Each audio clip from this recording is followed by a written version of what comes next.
Shalom Bapak Ibu semua, ada yang bertanya kepada saya, Pak Jul, apakah ada cerita dalam Alkitab di mana ketika Kain membunuh Habel, burung gagak menunjukkan kepada Kain bagaimana cara menguburkan yang mati, sehingga Kain pun menguburkan Habel di tanah, Pak?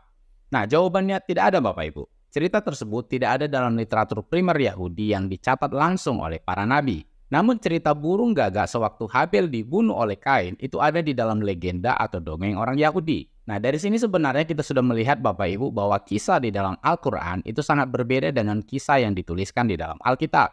Belum lagi anak Adam pernah dibunuh oleh iblis atau setan karena Adam menolak memberi nama sesuai dengan permintaan atau keinginan iblis. Nah, hal itu pernah saya bahas Bapak Ibu di dalam YouTube channel ini. Silakan Bapak Ibu search. Nah, mari kita lihat dulu Al-Quran yang mengisahkan antara burung gagak dengan Kain dan Habel. Kisah itu bisa kita temukan di dalam Quran Surah 5 Al-Maidah ayat 30-31.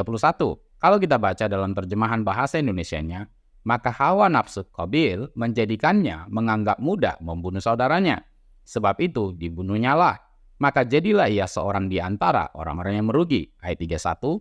Kemudian Allah menyuruh seekor burung gagak menggali-gali di bumi untuk memperlihatkan kepadanya, yaitu Qabil, sebagaimana seharusnya menguburkan mayat saudaranya. Berkata Qabil, aduhai celaka aku, mengapa aku tidak mampu berbuat seperti burung gagak ini? Lalu aku dapat menguburkan mayat saudaraku ini. Karena itu jadilah dia seorang di antara orang-orang yang menyesal. Nah, perlu Bapak Ibu ketahui bahwa di dalam teks Arab Quran Surah 5 Al-Maidah ayat 30-31 tidak ada dituliskan kata Qabil Bapak Ibu. Namun penerjemah Al-Quran dalam bahasa Indonesia menuliskan kata Qabil di sana. Namun, kalau dalam terjemahan Al-Quran bahasa Inggris versi Asad Bapak Ibu menuliskan kata Cain atau Kain.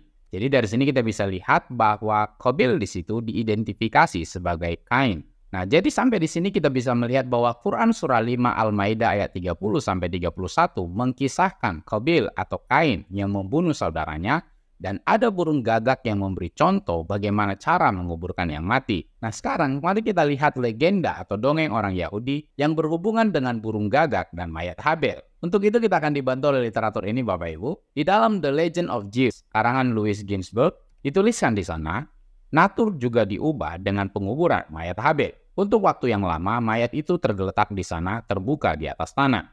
Karena Adam dan Hawa tidak tahu apa yang harus dilakukan. Mereka duduk di sampingnya dan menangis, sementara anjing Habel itu setia menjaga agar burung-burung dan binatang buas tidak mengganggu mayat itu. Tiba-tiba orang tua yang berduka itu, maksudnya Adam dan Hawa, mengamati bagaimana seekor burung gagak mengais-ngais tanah di satu tempat dan kemudian menguburkan bangkai burung yang satu jenis dengan dia di dalam tanah. Kemudian Adam mengikuti cara burung gagak itu, menguburkan mayat Habel, dan burung gagak itu diberi pahala oleh Tuhan.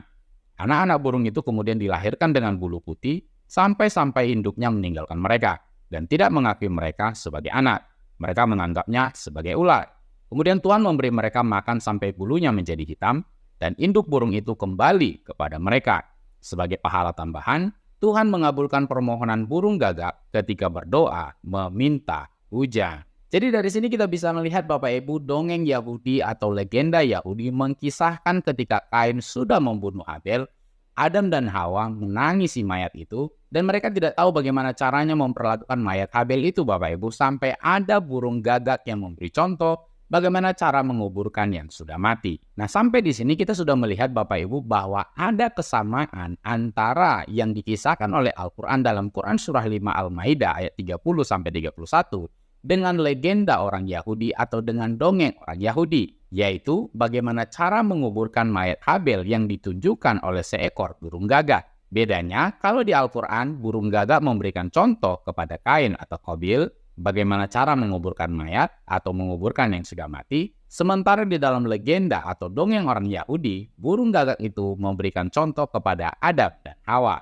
Nah, mungkin Bapak Ibu akan bertanya kepada saya, Pak Jul, apakah dongeng orang Yahudi itu lebih tua atau lebih duluan ada daripada yang dikisahkan di dalam Al-Quran, Pak? Nah, untuk itu kita akan dibantu oleh literatur ini, Bapak Ibu. Di dalam Jonah Commentary, kita bisa lihat di sana bahwa Louis Ginzberg dalam koleksinya legenda orang Yahudi atau dongeng orang Yahudi, ada yang dikutip atau diambil dari Pirkei de Rabbi Eliezer, yaitu suatu karya abad ke-9 Masehi, yang mengatributkan karya itu sebagai karya Rabbi Eliezer anak Hirkanos, seseorang yang hidup di abad pertama sesudah Masehi. Artinya, kalau Rabi Eliezer itu hidup di abad pertama Bapak Ibu, dan meskipun karyanya dibukukan di abad ke-9, berarti legenda itu sudah duluan ada jauh sebelum Al-Quran. Karena Rabi Eliezer anak Kirkanos itu hidup di abad pertama.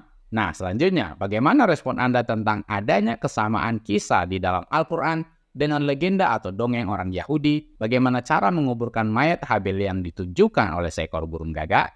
Silahkan tuliskan komentar Anda untuk itu. Demikian yang bisa saya sampaikan Bapak Ibu. Semoga menjadi berkat dan menambah pengetahuan dan wawasan kita semua. Jika Anda terberkati dengan konten-konten edukasi dalam channel ini, mari dukung terus channel ini Bapak Ibu, supaya tetap eksis dan mengedukasi banyak orang. Channel tidak biasa, channel edukasi Kristen dan Murtadin, bagi kemuliaan Kristus di Indonesia maupun di bangsa-bangsa. Jangan benarkan yang biasa, tapi biasa kalau yang benar. Tuhan Yesus memberkati.